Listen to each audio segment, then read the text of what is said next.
ମମତା ଆଳୁ ନା ଯୋଗୀ ଆଳୁ? ଆଳୁ ତ ଆଳୁ ପୁଣି ମମତା ଆଳୁ ଯୋଗୀ ଆଳୁ କଣ? କଣ ଦୋକାନ ଖୋଲିବ? ବାକି ତ ଖାଇଯାଉଛନ୍ତି ଆଉ କଣ କରିବି? ଆଉ ଏ ବର୍ଷ ଆଉ ଛପର ଆଉ ହେଇପାରିବନି। ଏମିତି ପାଣି ଗଳିବ ଆଉ ଯାହା ଜଣାଗଲାଣି ଆଉ। କଣ ବେ ବେଲୁନ ଦେଲ ବେଲୁନୁ? ଏଇ ଯୋଉ ଲମ୍ବା ଲମ୍ବା ବେଲୁନ। ଲମ୍ବା ବେଲୁନୁ? ଆବେ ବେଲୁନୁ ତ ଗୋଲିଆ ଗୋଲିଆ ବେଲୁନୁ, ପୁଣି ଲମ୍ବା ବେଲୁନୁ କଣ?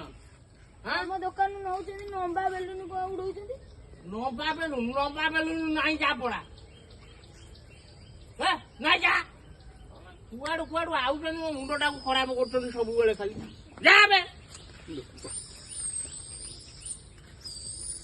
ମାମୁଁ ହଁ ଯୋଉ ଆଳୁ ଅଛି? ହଁ ଆଳୁ ଭାଇ ଥୁଆ ହେଇଛି ଏଇ। ଆଣିଲ ବୋଧେ ଆଳୁ ଆଉ। ହଁ। ଇଏ ମମତା ଆଳୁ ନା ଯୋଗୀ ଆଳୁ? ଆଳୁ ତ ଆଳୁ, ପୁଣି ମମତା ଆଳୁ ଯୋଗୀ ଆଳୁ କଣ? କଣ ମମତା ଆଳୁ କୁଆଡେ ଚୋପା କୁଆଡେ ମୋଟା ଚୋପା, ଯୋଗୀ ଆଳୁ କୁଆଡେ ପତଳା ଚୋପା। ଆବେ ସବୁ ତ ଖାଇବ ପେଟକୁ। କଣ ତମେ ମମତା ଆଳୁ ଯୋଗୀ ଆଳୁ କି କଥା କଥା ହଉଛ? ନା ଆମର ଆଳୁ ଅଛି, ଏ ଫକୀରା ବୋଉ ପଠେଇଲା ତ, କହିଲା ଯା ଟିକେ ଆଳୁ ଟିକେ କିଲେ ଦେଇଦବୁ, ଯଦି ମମତା ଆଳୁ ଥବ ଆଣିବୁ। ମମତା ଆଳୁ ଗୋଟେ ପୁଣି ବାହାରିଲାଣି। ନେଇ ଜାଣୁ ଘର ଗୋଟେ ମାଟି ଆଳୁ ଅଛି, ନେଇ ଜାଣୁ ଘରେ ରୋଷେଇ କରିବୁ। ଯୋଉ କଥା ଯା ସିଆଡେ। ମମତା ଆଳୁ ଯୋଗୀ ଆଳୁ ଏଠିକି ଆସିକି ସବୁବେଳେ ଖାଲି ମୁଣ୍ଡ ଟାକୁ ଖରାପ କଲେ ଏଠି।